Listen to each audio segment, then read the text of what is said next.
And we are live. Okay. Good morning. My name is Damien, the tall, friendly atheist dad from the Tall, Friendly Atheist Dad podcast. Hope you're all doing well, wherever you happen to be in the world. I say good morning because where I am in sunny Melbourne, and for once it's sunny, it is currently 11:02 a.m. But I am being told that is wholeheartedly wrong by my guest. Mysterious guest, could you introduce yourself? I'm a mysterious. No, I'm kidding. Hi, I am that126 on TikTok, but I also go by Jax. I am more of an atheist aunt than an atheist dad, but hopefully an atheist aunt is more than welcome on the Tall, Friendly Atheist Dad podcast. More than welcome. More than welcome. Excellent. Well, anyway, thank you for joining me today as we read. So the book we're going to be reading today is called Christian Slaveholders Disobedient to Christ, or 10,000 English Christians invited to protest actively against the sin of the church in the United States and to cease from purchasing the produce of slave labor. That's one thing I love about old-timey books is that, here's the short title, but then after that, here's this really long title that basically summarizes the book.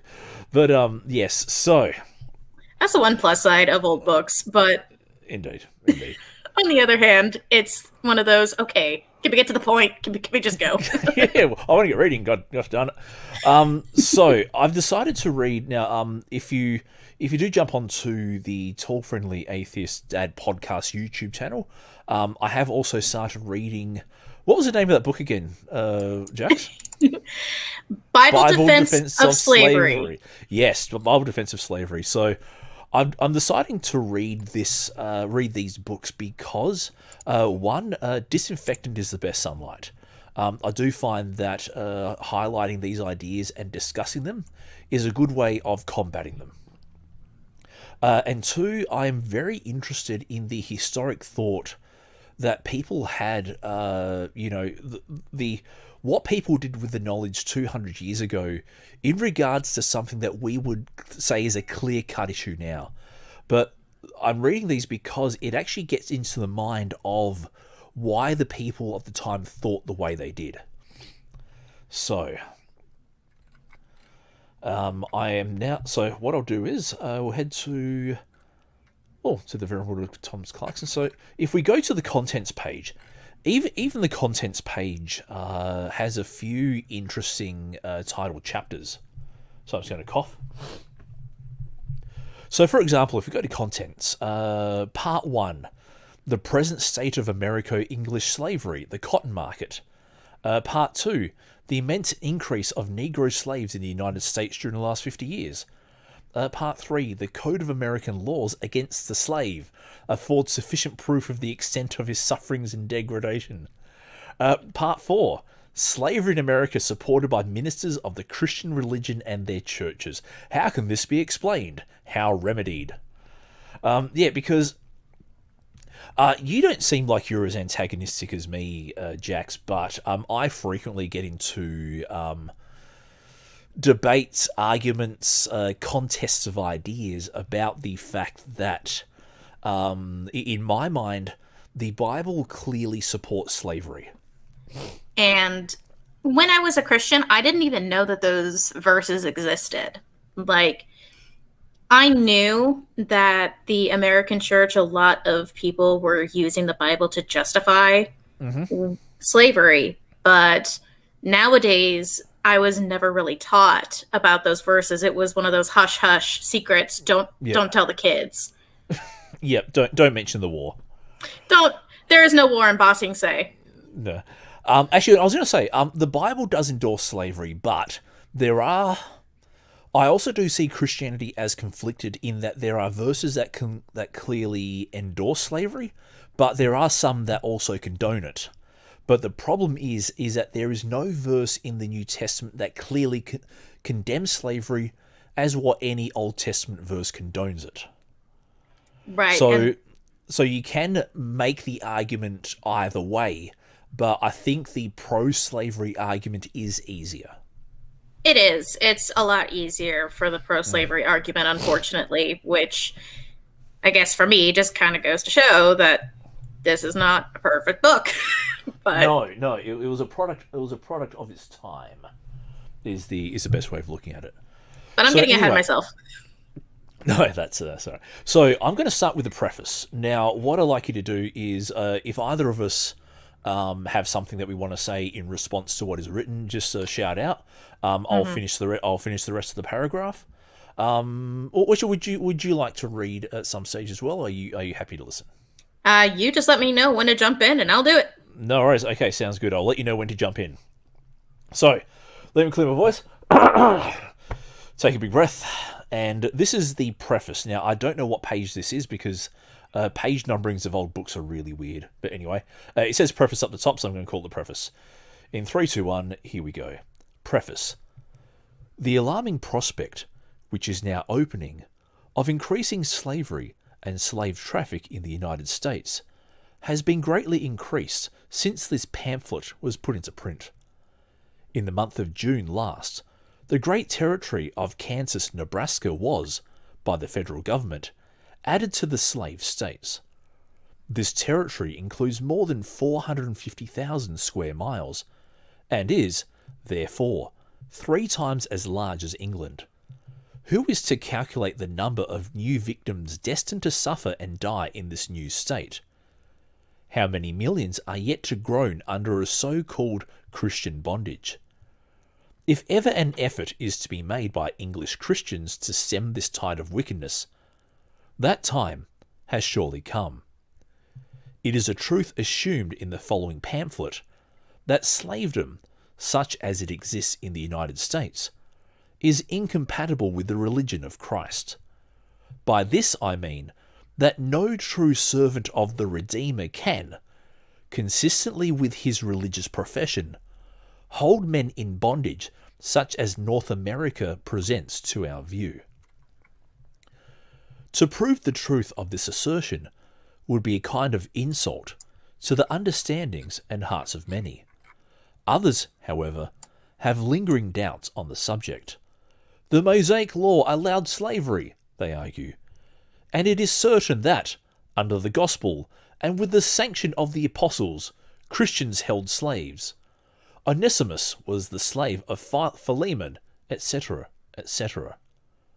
Fully to refute the conclusions which are drawn from such general statements, it would be necessary to examine every text of Scripture which bears upon the subject of slavery. This would extend my preface to another pamphlet. I cannot, however, pass the important subject without a general confutation, reserving to myself another opportunity of treating it in detail. All right, what are your thoughts so far, Jax, listening to that? This person's got a hard battle to climb. Very much so. Now, obviously you're on that side of the world, so tell me, is there any importance to Kansas, Nebraska? Kansas, Nebraska, so... Were they ever one state, or... Kansas, Nebraska were 2 different states when they came in, if I am remembering correctly. So, yep. American viewers, I apologize if I forget some things, and feel free to correct me. But if I remember correctly, Kansas, Nebraska were the last states to be brought into the Union before the Civil War came into effect. Okay. It was effectively one of the breaking points of we need to discuss the idea of slavery because we keep having to separate the states between slave versus free. Yep. And it's getting ridiculous now. And so this is kind of where a lot of abolitionists started to get really, really antsy, as if they weren't already. So if I read it correctly, Kansas and Nebraska were part of the Confederacy or not? Let me double check if I can remember correctly, because I want to remember right. No, of course we all obviously want to get things right. We're not, and I suppose with this, I suppose the general the general purpose of what I do is that I want to present atheist arguments from an intellectual perspective. I'm not the kind of person who throws rotten eggs at theological opponents because it's a fun thing to do. You know, I think the best way to change minds is by having pleasant conversations, using the facts, and yes, putting in a palatable way that stops and makes you think. So, Kansas, Nebraska, when they were brought in, there was something called the Kansas-Nebraska Act that was put into place. What it did was it repealed the Missouri Compromise, which essentially broke Missouri into two separate halves, half of it being free, half of it being slave. Wow. Yep. So it broke that, and it created Kansas and Nebraska as two new territories. But the decision of which one was free and which one was slave depended on how many people voted for which one was to be slave and which one was to be free. Okay, so then it caused an uprising known as Bleeding Kansas. And I'm getting this from Senate.gov/art and history. Yeah, cool.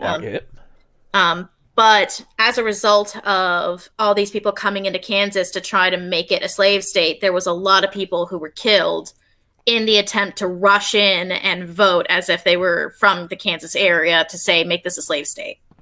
Wow. Okay. Wow. So this is fascinating. Keep going. Yes. So because of this, a lot of abolitionists kind of stepped in and said, no, this is awful. Why did we even allow this to be chosen by the people? This should have either been chosen by the government, or we should have gotten rid of slavery altogether. Mm-hmm. Why would we do this? And so this was kind of a tipping point.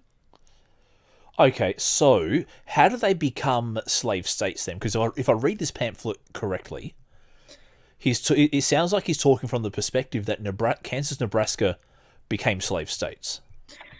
They became slaves. At least one of them became a slave state. I don't remember if both did, but okay, yep. One of them absolutely did, because people rushed into the state and voted declaring that they would like that state to be a slave state. They were basically gerrymandering. Gerrymandering, also known as popular sovereignty at the time. Popular sovereignty. Yeah. So, a lot of people who were living there before all this were obviously angry because people they loved were killed as a result of people rushing in and trying to lay claims of land and cash in on the idea of this is going to be a slave state. We need to make this a slave state. Yep. Okay. Interesting. Okay. Would you like to continue reading the page from that to a certain extent? Yes. Thank you. That, to a certain extent, quote, the law which came by Moses, unquote, allowed the Jews to hold men and women in bondage is unquestionably true.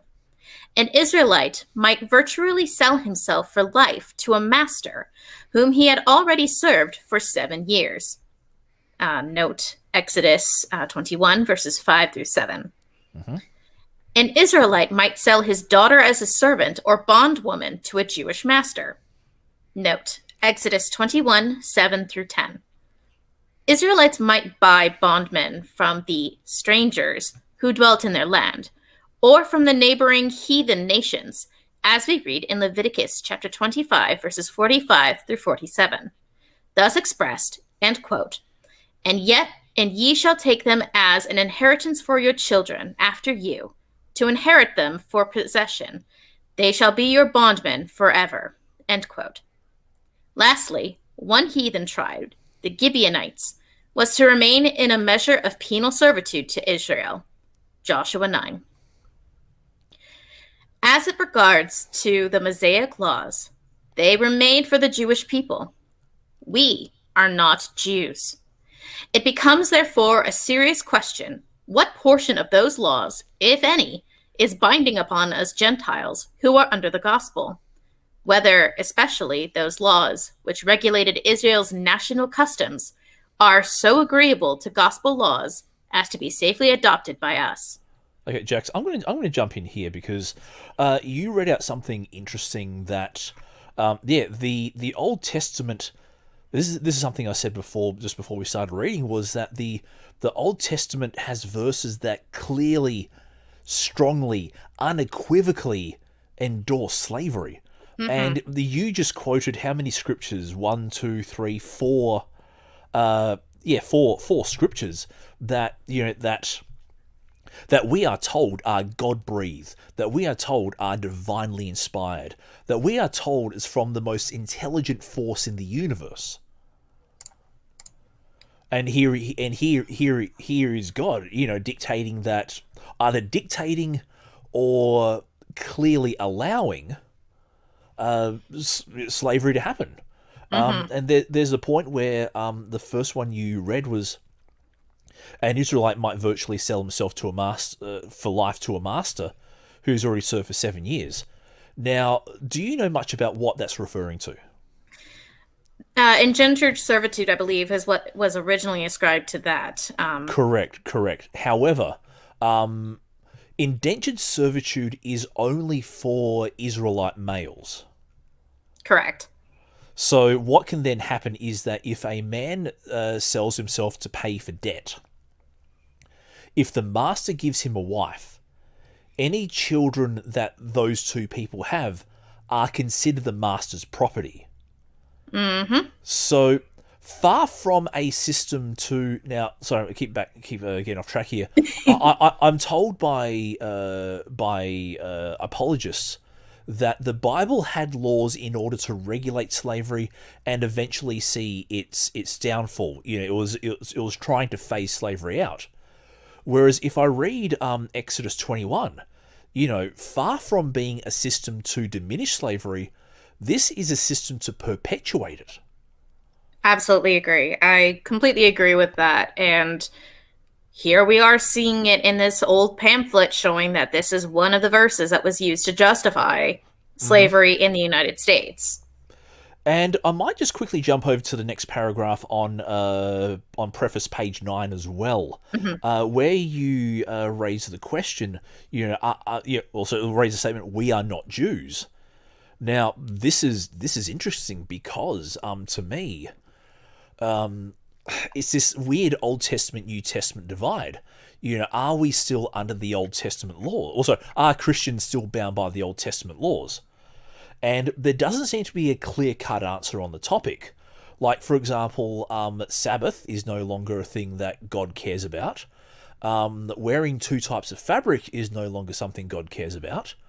But apparently what the gender of your sexual partner does still matter. And that's also in Leviticus, which a lot of those other things that were in Leviticus... Okay, back up. Oh, yes, Jack. Go for it. One of the things you said that there are Christians that will discount those other things about the two cloths and all that. Mm-hmm. But what I find fascinating is that a lot of Christians today will say, "Oh, but wait, the New Testament is a new covenant, and therefore Leviticus doesn't count, except where it counts in these few specific areas. Then it still counts." Indeed, like when it comes to sexual relations with family, sexual relations with the same gender, depending on which books you read, even foreign marriages are, in some points they're condoned, in some places they're condemned. So even then, the Bible doesn't seem, either God keeps changing his mind, or I don't know what. Or people are really bad at interpreting what God is saying. Which means that God cannot prevent people from misinterpreting what he says. Exactly. This is interesting. Okay, I might read the rest of this page, and then I'll get you to jump into the next page, if that's all right, Jax? Sounds good to me. Okay. Preface, page 9. That the Mosaic laws in general are not binding upon Gentiles we know, from the Apostles' decision in Acts 15.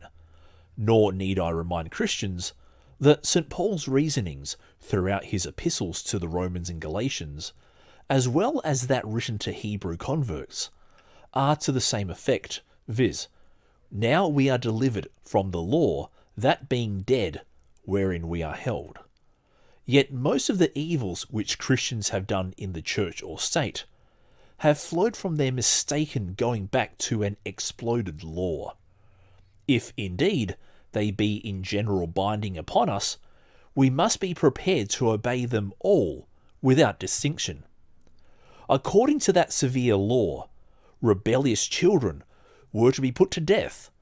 Divorces between husband and wife were put in the husband's power if the wife pleased him not, and the reference there is Exodus 21, 9-10. The gatherer of faggots on the Sabbath day was stoned to death. All these precepts must, with a multitude of others, be followed if the Mosaic laws of slavery are binding upon us.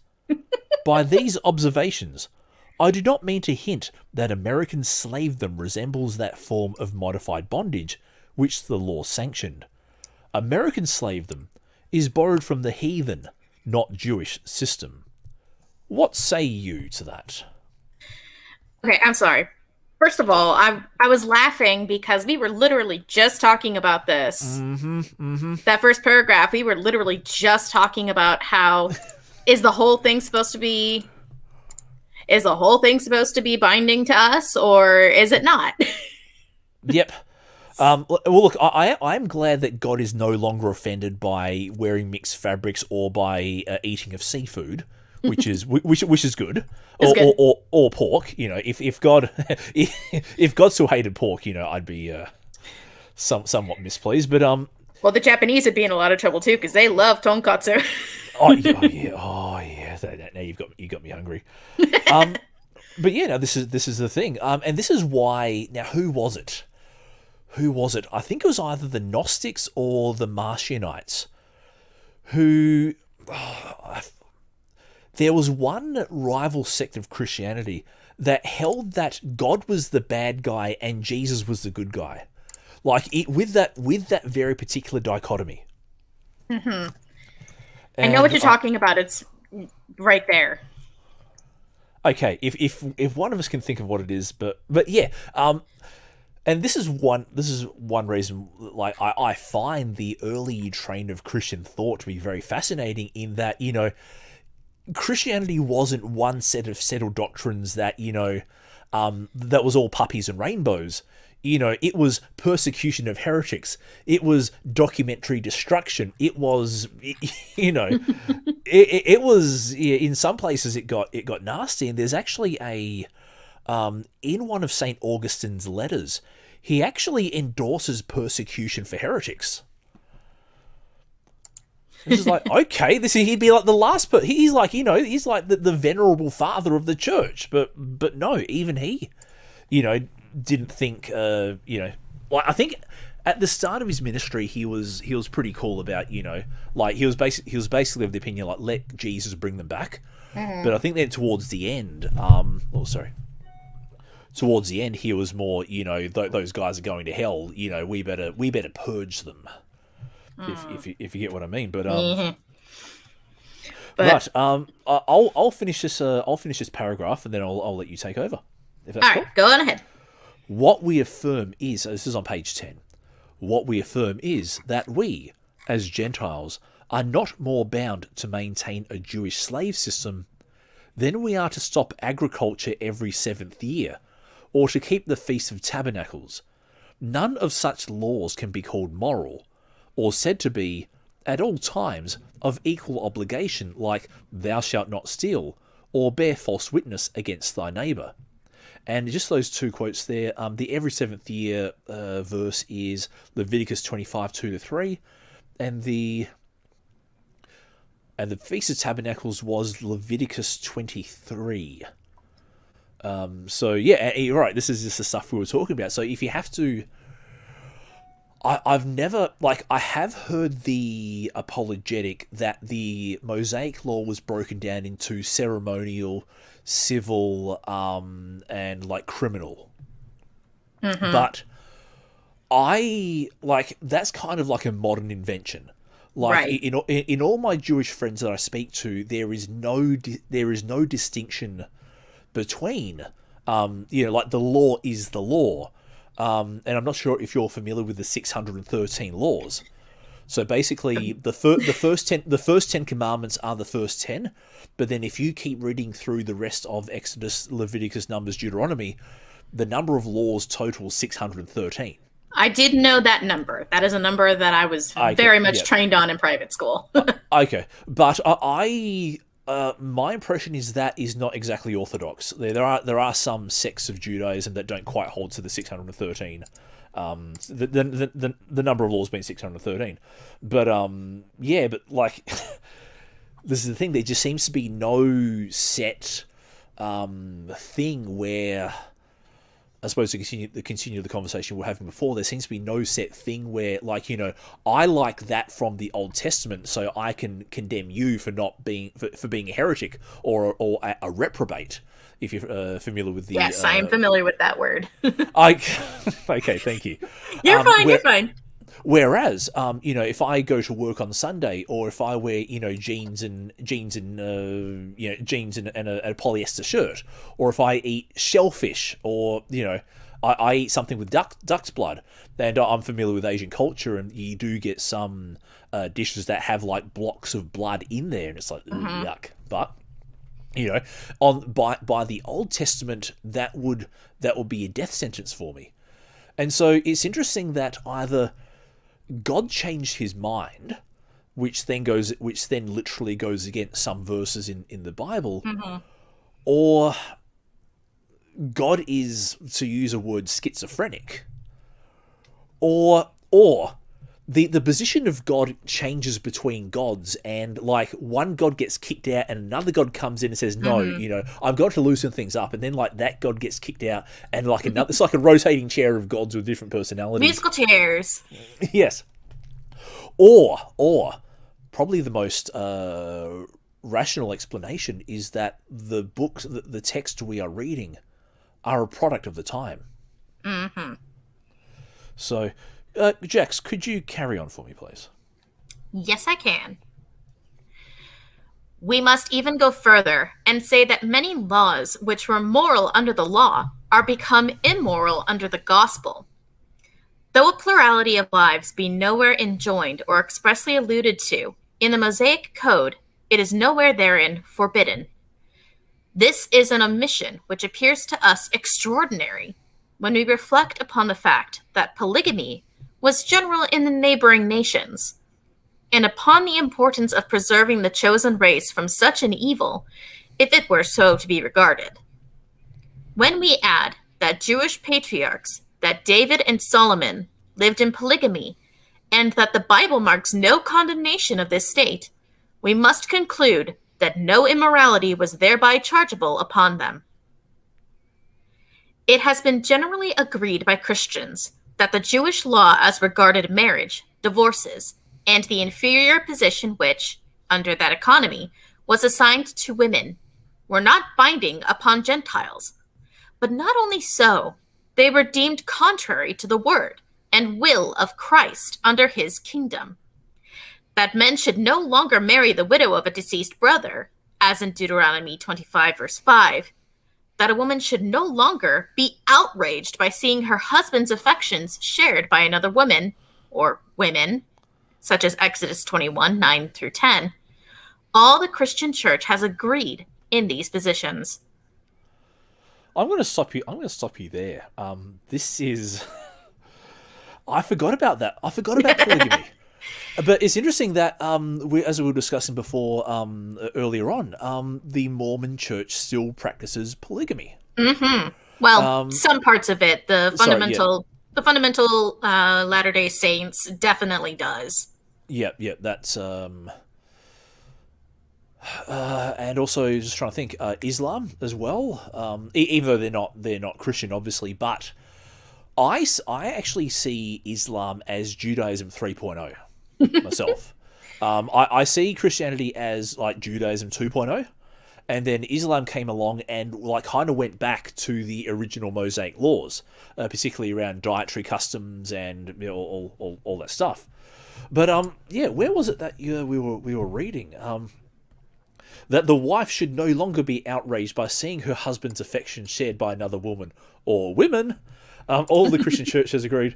I don't know about all of the Christian church because, from memory, the Pope, numerous popes, got into the multiple wives thing. This is my brief memory of that serves me correct. But so this is the thing. is the covenant of Christ a continuation of the old ones, or is this like a brand new one? And then if it's a brand new one, why does it reference heavily the old one as well? This is what I don't understand, and this is what leads me to the mob analogy, where you're peacefully living your life, and then like a preacher comes up to you and says, "Hey, Jax, that's a nice life you've got there.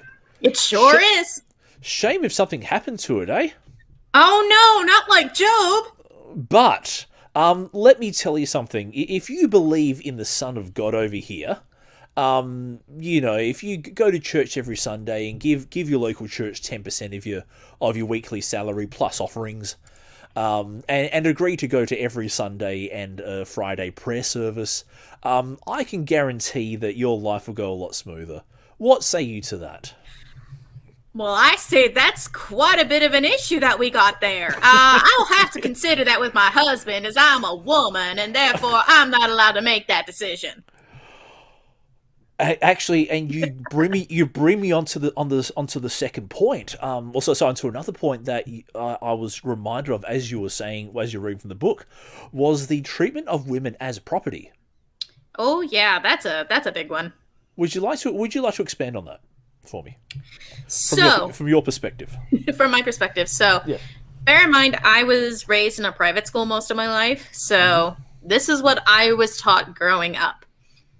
So, growing up, I was taught that in the time of the Old Testament, that women were considered to be property or less.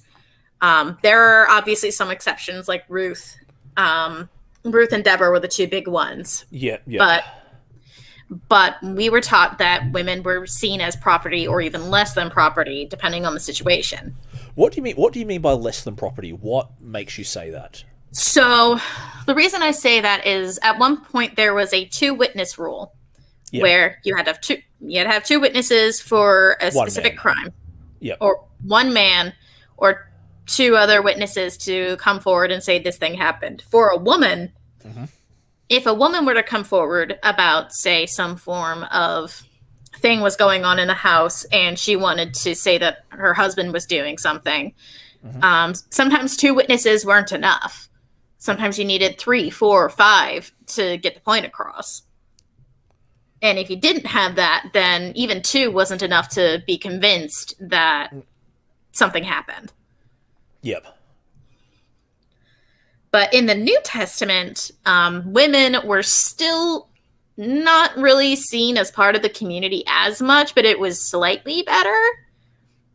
Especially when you've got the Timothy verses, which I know Timothy is debated, but for the sake of argument, I'm going to say that Timothy was made by Paul. Yep.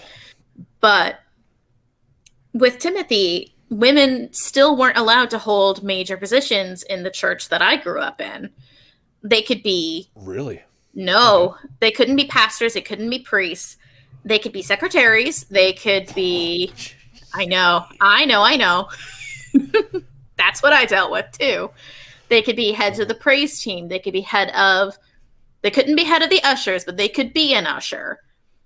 Why draw the line at head of the ushers? Because the head of the usher is supposed to resemble the head of the community, head of the church community. And the head of the church community had to be a man. Had to be a man. Had to be. That is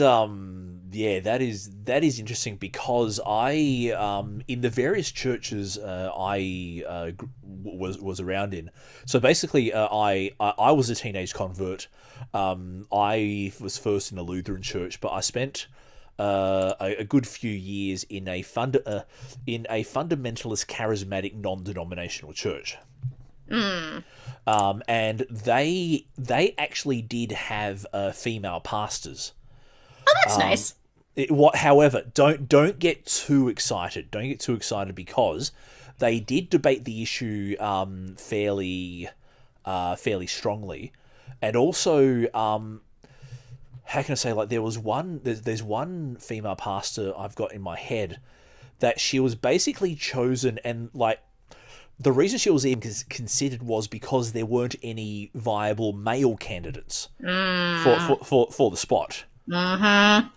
And the other excuse I get told is that, like, sure, women can be in positions of authority, but their ultimate authority in the church has to be a man. You've heard that one before? Uh-huh. So yeah, I do find it interesting that when Christians try say that, you know, like yeah, on one hand you have verses that say, you know, there is no male or female, slave or free, Jew or Gentile in Christ, and yet a few books later you have verses that say that, you know, wives must be submissive to the husband. No woman shall talk in a church. the woman is to be quiet and then ask questions when they get home, stuff like that. And there was another one I was thinking of as well. Something about like having long hair. Women must have long hair or keep their head covered, whereas men weren't allowed to have their head covered, because like something like, you know, that the head of man is Christ and the head of woman is man. So much symbolism. Yeah. So even how can I say, even now, like, you have some, like, the problem is that you have some churches that are honest about it, and those churches that we say are honest about it, we call, like, you know, misogynist or, you know, primitive. Whereas those churches who are more liberal and more progressive, they're the ones that get called heretics by the Stone Age churches that, you know, read the Bible literally. Mm-hmm. And then the ones who are more progressive will call the ones that are considered more primitive as heretics. And so you get this fun little circle. Indeed. But yeah, that line you said where, you know, women were considered less than property, and which then reminds me of the apologetic that Christianity is true and Jesus did rise from the dead because do you want to fill in the blanks? Women were the first. Women were the first to say that Jesus was risen. Correct. They were the first witnesses, and no one who makes up a religion would say that, you know, would use women as the first witnesses. Except they would. Oh no! Really? Like, okay, have they heard of the Sumerian religions? Probably not. There's the Sumerian religions. There's Shinto, which that's a whole bag and a half. Bag and a half.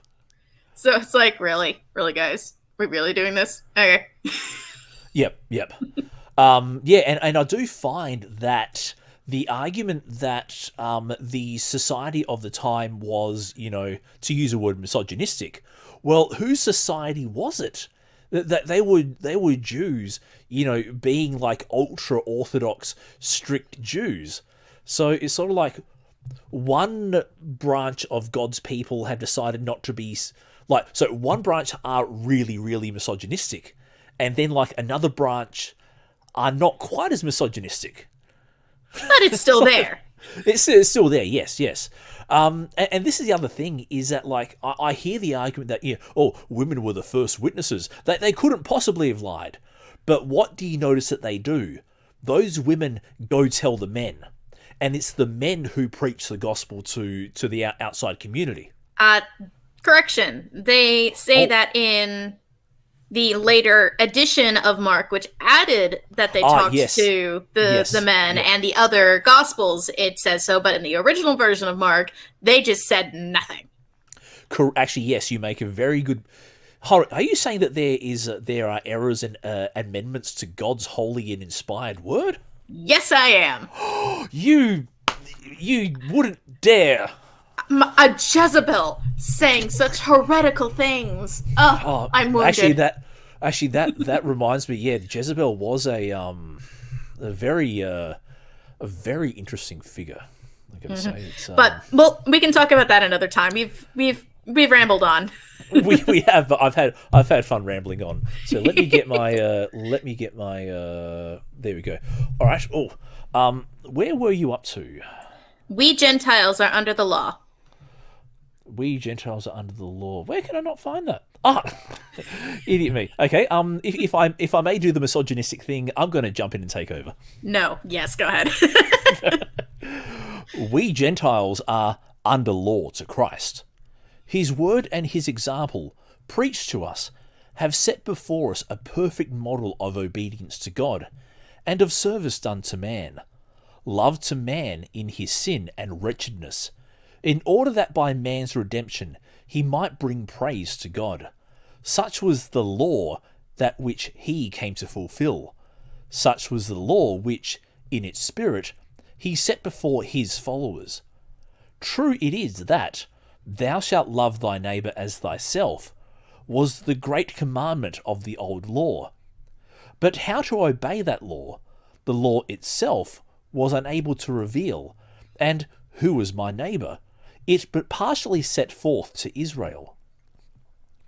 Such defects are supplied by the gospel, for it proclaims that God so loved the world, not Jews only, as to reconcile it unto himself through Christ Jesus, which is 2 Corinthians 5:18-19.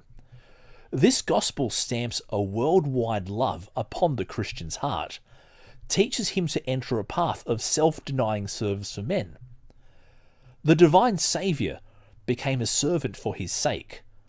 I am become servant of all men, that I might gain the more, is the language and intent of the true disciple. 1 Corinthians 9:19. Can I pause for 2 seconds? You may. So, this paragraph actually makes a good point. The idea that Israel and Israelites are your neighbor is extremely... This author actually makes a very good point that that's true. Your neighbor was your fellow Israelite for the longest time, especially for the Jews. And that explains where a lot of the slave talk comes from, because they brought slaves in from not our neighbors, from strangers and strangers in their lands. So just wanted to point that out, that's pretty accurate. That is interesting. But the concept of the world, though, this is the thing, that the Jewish concept of the world was only as far as they could see it. Like, they had no idea that there was an Australia. They had no idea that there was an America, or Russia, or Russia, or a South America, or like the Pacific Islanders in the Pacific Ocean. You know, it's it's just really weird that while God is so concerned about what's happening in, you know, one little part of the world between Africa and Europe, you have the Chinese culture, which is thriving. You know, they're fighting, you know, 3 dynasties at a time, and, you know, all this really cool stuff. And we have the Japanese are over there hanging out. Correct. Would you like to finish the page? I can do so. But if Gentile Christians are absolved from keeping the laws of Moses, how much less may they adopt a system of heathen law as their code for the regulation of servitude? Knowing, as we do, that Mosaic slavery allowed many privileges to the bondman and forbade his master to treat him cruelly, but that Roman slave law was without mercy. This brings us to the chief error which paralyzes Christians and prevents them from attacking American slavery. American slavery, like that's the only bad slavery. keep going, Jack. Keep going. Christ Jesus and his apostles sanctioned slavery in its heathen forms, and under the gospel which, as we admit, taught love and mercy, a severer bondage than that of Moses was permitted and encouraged by the apostles. Philemon had Onesimus as a slave, and there were believing or Christian masters who held slaves under the yoke. In this way, even learned ministers are heard to talk. But cannot a child see the fallacy of such reasoning? The apostles and early Christians submitted to the laws of the Roman earth, they having no civil or legislative power to alter them. But is submission to an evil law, which you cannot put away and did not establish, the same thing as the making of that law? Our question is not, did the apostles teach slaves to submit to their bondage? The question is, would the apostles, as believers in Christ, have chosen to found such a system of servitude and to recommend it to the church's adoption? Oh, I wonder what the answer is. Very simple is the answer. Oh, really? If they were forbidden to bind Moses' law of servitude upon Gentile believers, much more would they be unauthorized to copy a heathen slave system, founded as it was upon pillage, war, cruelty, and oppression. Oh, no, come on. That's... Which I find almost hypocritical to a point, because Deuteronomy 20 verse 10 has God literally saying to Joshua, as you go up to a town, make a peace offer with that town. If they accept, they will be your slaves for life. If they do not accept, put all the men to the sword and take the women and children and livestock as plunder. That sounds like pillaging. It does indeed. And it sounds like war and cruelty and oppression. And where was it? Back on the previous page where you read that Mosaic slavery allowed many privileges to the bondman and forbade his master to treat him cruelly. Can you think of any verses in the Bible that define how to treat slaves? I'd have to relook up the exact verses, but I can certainly tell you that the Old Testament definitely said something about being able to beat your slaves until they were unconscious, as long as they didn't die. As long as it didn't die for a couple... Actually, hold on. As long as it didn't for a couple die days for 2 afterwards. days. For a couple of days, yeah. If they die 3 days later, then that's not your fault. No, but if you... apparently also, I forget what, I think it is in Exodus, if you did lose a body part because your master struck you, you are then free to go without payment. But as long as they kept all their fingers intact, then, they were fine. Yeah. Well, the thing is that, like, hold on, let me... How dare you have your phone on during a recording? Sorry.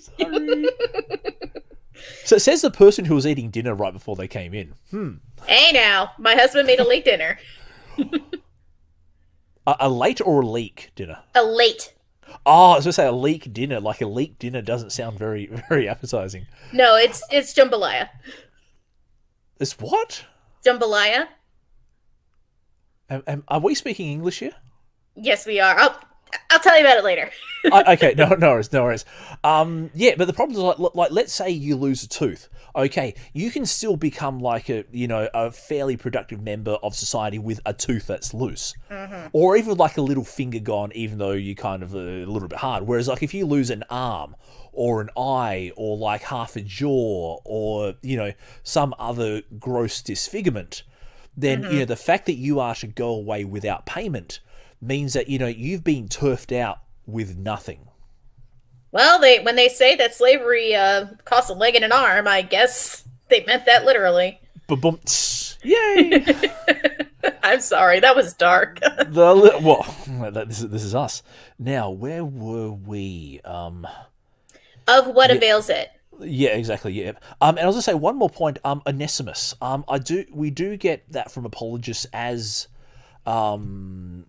proof that Paul didn't like slavery, but if you read through Philemon, at no stage does Paul say release Onesimus into the free society and let him have his freedom. What he says to Philemon is even though he will be with you forever, treat him like a brother and educate him. And educate him, yes, and like treat him as you would treat me. But it doesn't say, let this man find his, let this man have his economic freedom and let him start a family and, all that kind of stuff. Dude. It was basically, Paul has resigned to having Onesimus as they resigned themselves to the fact that Onesimus is going to be a slave. He's going to be a slave for life, and so you may as well make the best of a bad situation. Yeah. Is the way I read it.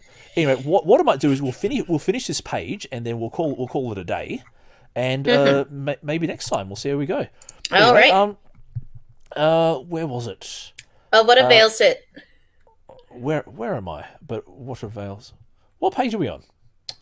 In the book itself, it's But what avails? 12, but the PDF is 19.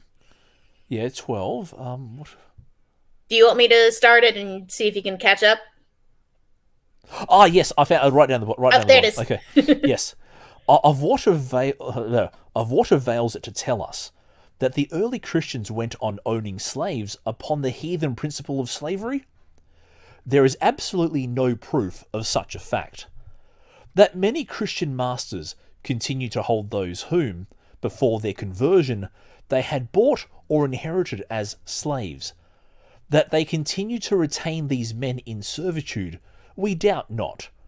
But it followed, as a necessary consequence, from their adoption of Christ's laws, that they must relinquish the cruelty, the fraud, the injustice, the oppression, which were inseparable from heathen slavedom.